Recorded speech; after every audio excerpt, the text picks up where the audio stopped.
He's Tony George. I'm Scott Speitzer, and we got a whole lot to talk about. We got Georgia LSU, we got the Chiefs and the Patriots, and a bunch more. This is this week's DocSports.com's 10 and 10.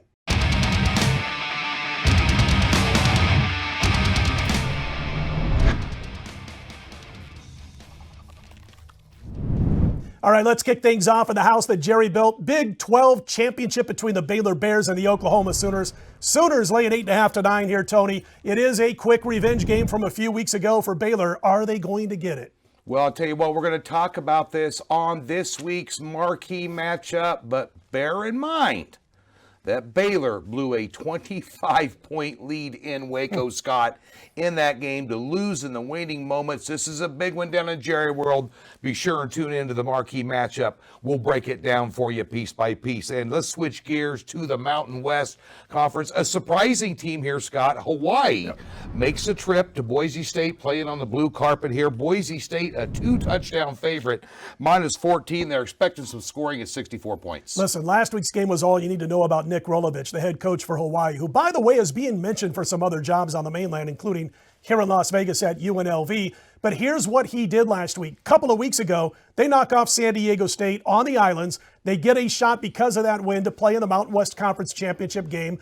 They have to play Boise. It's a rematch from earlier in the season when they got crushed 59-37, and yet they still came out last week and knocked off Army. Nothing to play for Hawaii, while Army was playing for bowl eligibility, and Hawaii still turned it up in the second half and got the win. We saw 96 points scored between these two teams in the first meeting. Pay attention to the weather, because this game, I believe, flies over that 64.5 total if the weather's nice in Boise on Saturday.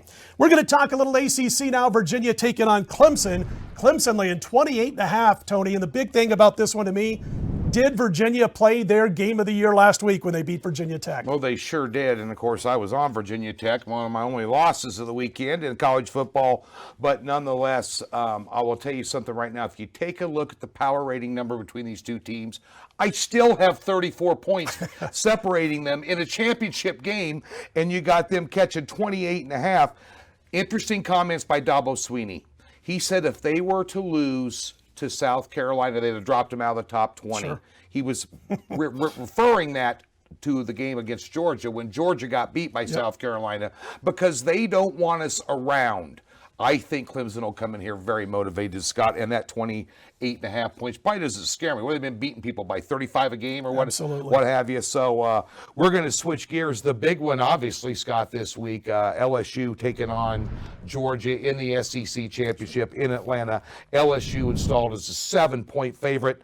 Total in this one, they're expecting some defense. You ought to. Georgia allowing, 10 points a game their last three, what have you. The total here is 54.5. Here's the problem. I mean, I know LSU is going to make the college football, playoffs, whether they win this game or not, as long as they don't get blown out. Well, it's tough to get blown out when the other team can't move the football consistently and can't score. That's the Georgia Bulldogs. Jake Fromm, their quarterback, really missed those receivers from last season who ran out of eligibility for this year. So they've been struggling in the passing game. The offense hasn't done much. Now they've got another receiver who was injured in the last couple of weeks who won't be playing. Yet another receiver who's going to be suspended for the first half of this one. And LSU has got a shot to keep this game actually low scoring and still win and cover the spread, because I don't know that Georgia's offense is going to do a whole lot here. Here's what I think, though. That total's 55. I believe in the low scoring game in these two defenses. I think it stays under the total.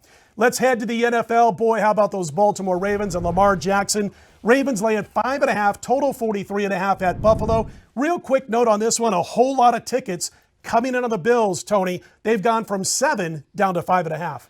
Well, I got to tell you something. The Buffalo Bills, obviously there's some reaction to the way they dominated Dallas on Thanksgiving Day down there.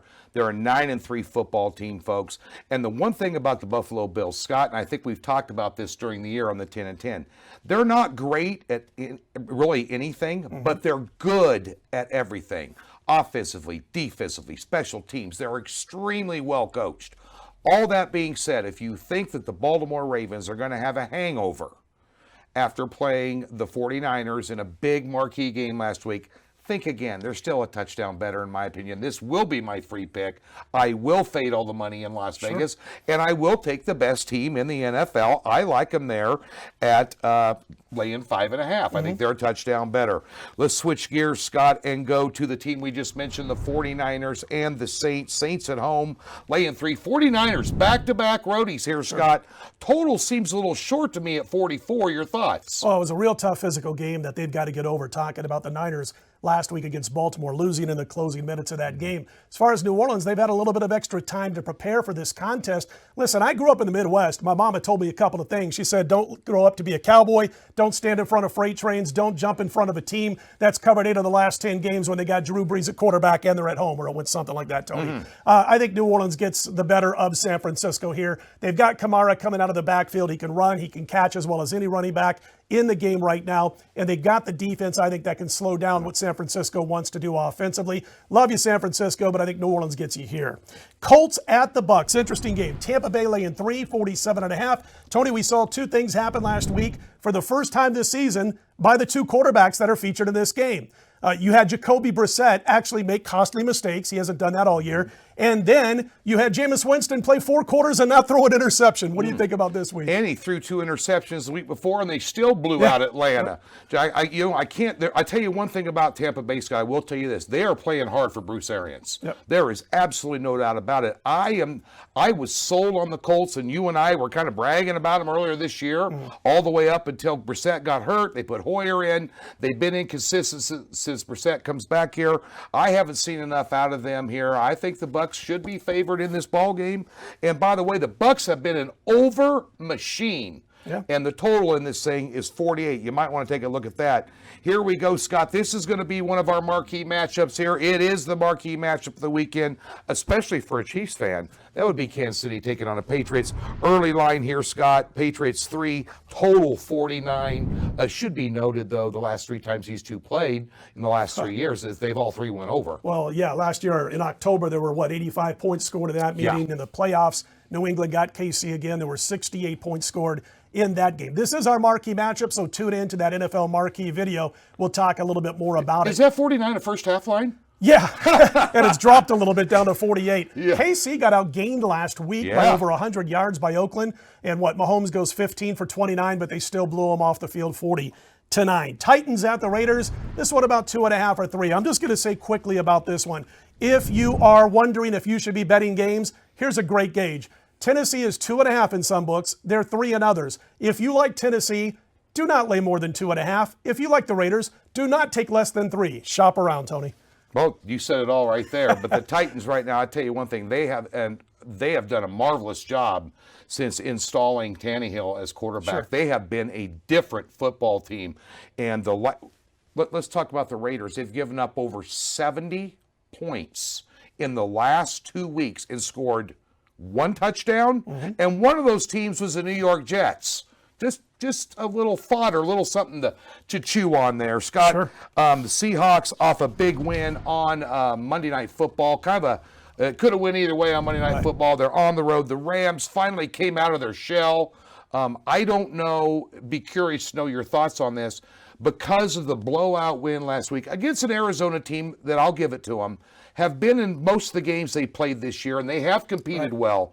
But is that a buy sign for the Rams to be a 1-point home underdog against the Seahawks, total 48 here? I'm not sure if it's a buy sign yet because it came against Arizona, and, Kyler Murray, he was banged up. He had a hamstring issue going into that game, so not quite as mobile as he normally is. But as far as this game is concerned, we saw 59 points scored between these 2 teams in their meeting earlier this season. In fact, the Rams probably should have won that game. They lost 30-29. They missed a late field goal that came up short, and guess what happens? They lose the game. Listen, I had Seattle on Monday, and I saw the whole game, and I'm telling myself the whole way, I'm going to need some luck to win this game. I think it's going to be another game similar to what we saw on Monday, where this game's going to go back and forth a bit, like the over again. A lot of times I'll switch and play unders after 2 teams who met early in the season, played a high-scoring game, but I think this one, again, goes over that total, and it's around 48. I like about 55 to 58 points to be scored in this one, Tony.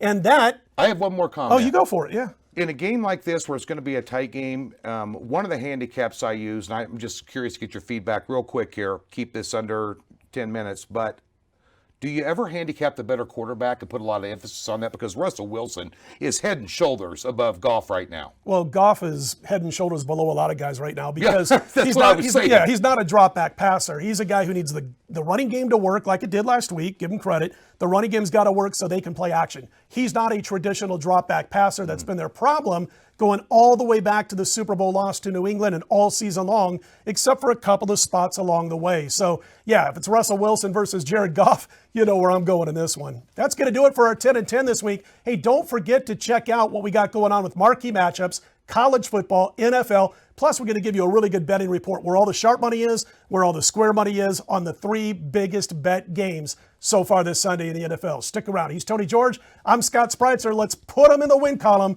and we'll talk to you in those marquee matchups.